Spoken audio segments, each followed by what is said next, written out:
Elsie Nemieboka. I'm a human resource professional. I've been in human resource practice for close to 2 decades. So I think I can say that I'm a professional. I've been in the management part of it. I've been in the consulting part of it, both as a manager and as a consultant. And today I'm at the HR director level. My area of specialization is learning and development. Actually, my love for human resources started from learning and development, so that's my core area of strength.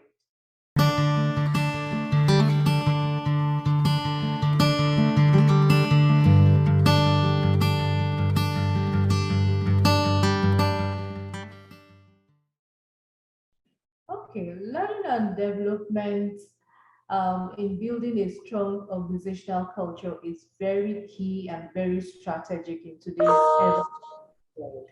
You know, Mackenzie talked about culture as what we do around here, organizational culture. So, and if you talk about what organizations, what the employees, what the management they do around there, you're talking about more of assumptions, beliefs, they're not the things that are actually written down as the strategy of the organization.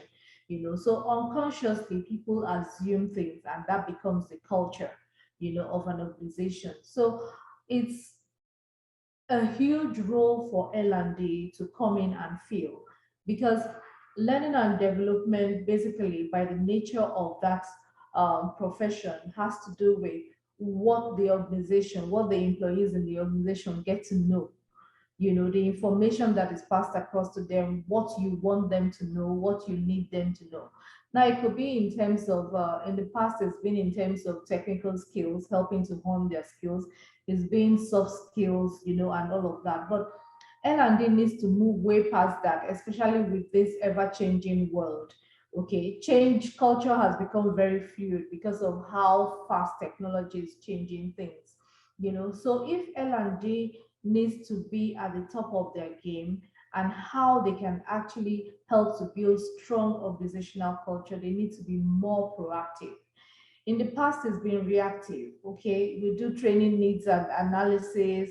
We look at performance. Oh, you have strength here. You need to work on this area. Okay, let's train on this area. It's gone past that.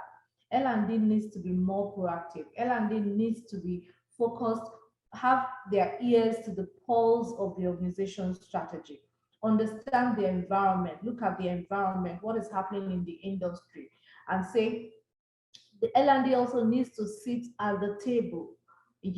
Gone past those days when L&D is behind and they make decisions and say, go and train. No. Now L&D needs to have a seat at the table, at the decision-making table, where they can say, this is what is happening in the organization, in the world, this is what is happening in the industry, this is what technology is coming up with. We need to get our people ready. So in the annual budgets of L&D, that needs to be there. You don't budget to train someone in June about soft skills when by that June, you don't know if by that June those soft skills would have been obsolete. That's how fast the world is changing. That's how fluid culture is. So we need to have not an open budget, because I understand that organizations are into business and profit and loss, but we need to have some room in our budgets for us to be proactive, where we're able to initiate learnings ahead of the need, ahead of when that culture, when that need is actually going to be there. Can you imagine with COVID-19 last year, if an organization had an L&D department that saw it coming and got their employees trained and ready for virtual meetings? A lot of things that most organizations were struggling with. How do we suddenly get online? How do we suddenly connect to Zoom? How do we suddenly connect to Google Meet? All of that wouldn't have been issues because they would have been already in the know, that think something like that was going to come up. Another thing I want to talk about with regards to the role of L&D in building a strong organizational culture is the stages of, learning and development. It is common knowledge that you start with the needs analysis and then you design the training and then you facilitate it. And then there is monitoring and evaluation, which most organizations do not really do. But the time has come when we have to really monitor the learning that we pass across, and not just monitor it, evaluate it, and implement. Monitoring needs to be more creative. We need to think of creative ways. It's not, oh, we taught you this, and then you send a sheet, a questionnaire that says, what did you learn 3 months after? No, there are better ways, as we're implementing these trainings. First of all, we need to use blended learning, techniques. We need to involve all the senses. We need to make sure that our slides are colorful. If they are not colorful, people will just slip off. People will be bored. They won't understand what you're saying. You don't need to just write words in your learning materials. You need to use visuals. You need to use videos. You need to use, creative things to make the learning stick, to make the information that you're passing across actually stick.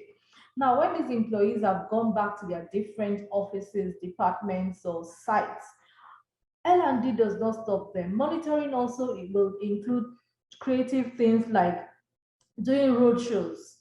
you know Go out there and do a roadshow. If you have an organization that is large and you have different sites, different locations, you can do a roadshow to say, hey, this is what we taught you. You can do pop-up banners. You can do, just something, go around to show people that, hey, what you were taught, this is how we need to implement it.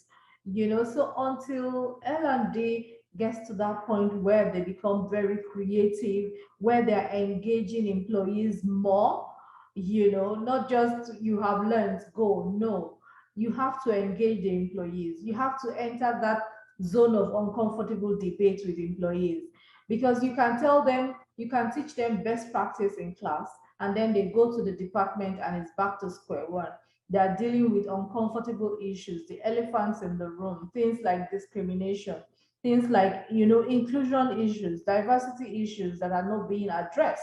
So engaging employees one-on-one and engaging team leads, it's also the role of L&D, because you don't just pass on knowledge and sit back and expect that that knowledge will automatically translate into a change in the culture. You have to be part of that, implementing that change. You have to be the change agent. You have to initiate that change, and that is when organizations can actually build very strong cultures. It's easy for an organization to have, their strategy all well written out, and you read the strategy, you're like, wow, top notch.